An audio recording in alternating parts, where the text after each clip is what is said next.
You know, you don't need expensive tools to accomplish that DIY home repair, that home improvement project, or that woodworking project. In this video, I'm going to provide for you alternatives to those expensive tools so you can get that project done. I hope by the end of this video, you're going to feel inspired and motivated to think about how to get that job done without breaking the bank. I'm Eddie Field with Field Guide to DIY. Let's dive in. You know, you don't need a $6,000 table saw to make straight cuts. There are a number of tools on the market to help you make straight cuts. For example, Swanson sells a saw guide that you can clamp to your plywood or to your sheeting that allows you to run the saw along the saw guide to make those cuts straight. Also, Craig makes this rip cut that you mount your saw in the rip cut guide, and then you run your saw and rip cut guide along the plywood, making that straight rip cut. You also have the convenience of unlocking it, scooting it over if you need to make a series of rip cuts like you've seen here, and lock it down once again and make another pass. But you're thinking, doesn't the table saw give you the ability to do a miter cut? Well, good point. But your circular saw also gives you the ability to make a miter cut. So keep that in mind. So let's say you want to make the upgrade to a table saw, but you don't want to invest in a $6,000 table saw. Well, what I did is I converted this $130 job site table saw.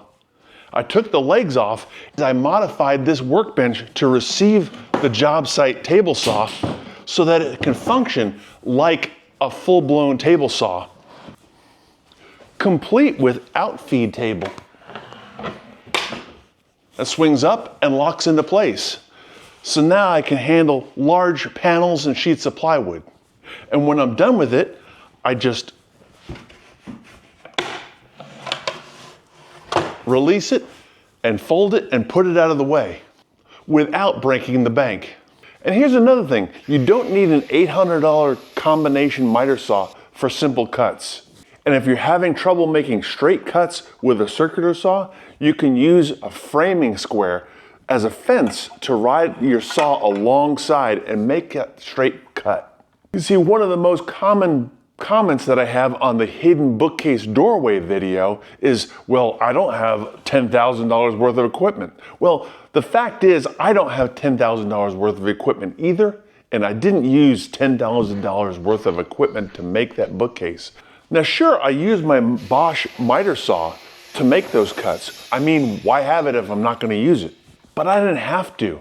I could have made those straight cuts, they were all 90s, with a regular circular saw. And even if you don't have a circular saw, but you wanna do some molding repair or molding work around your house, you could still get a plastic miter box, which has 45 and 90-degree angles, and many times they come with the handsaw to make those cuts. And having this planer sure has come in handy for like building of tables, taking the stock down nice and flat. But before I had the table, you know what I had? Belt sander and a straight edge.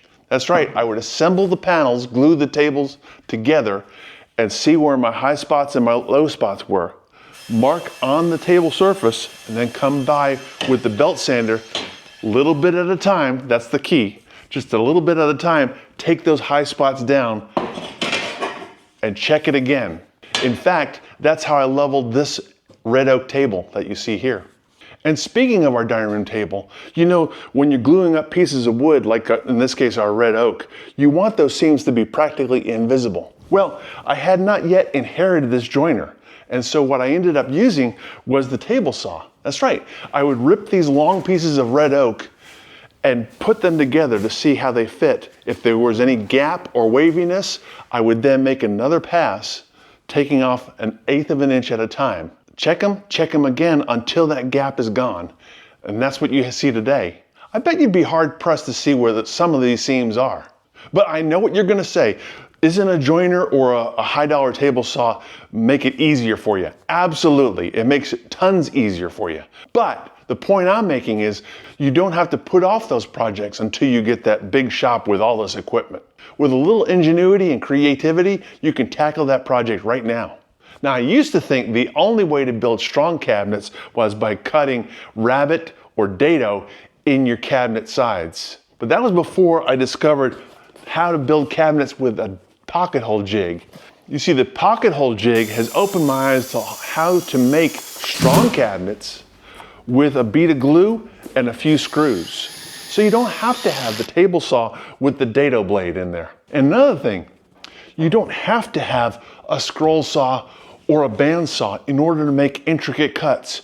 You can make those same intricate cuts with patience and time with a jigsaw, like I did on the state of North Carolina cutout that we did for some very dear friends of ours.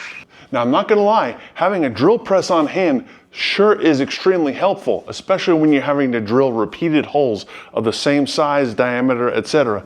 But if you're thinking that you have to have a drill press in order to make those holes, you'd be wrong. With some creativity and maybe even making some jigs or even buying a jig will help you make that hole straight. And here's another tip that a viewer suggested so you don't need to have a drill press in order to drill that hole straight. Set up a cell phone with the camera on so you can get another angle so you can see whether you're drilling straight or not. And here's another tip. You don't have to have all the tools because you may know some woodworkers who have tools. And woodworkers love to share their tools and their knowledge. So like when we were in college, our eldest child was first born. We didn't have 2 nickels to rub together. And so I ended up making her crib. I needed a drill press in order to make all the holes for the spindles and the dowels in the size of the crib. So I asked one of the professors at school who I knew was a woodworker. He not only had the drill press that I needed to make these holes, but he also had great ideas on how to make them quick and easy and uniform.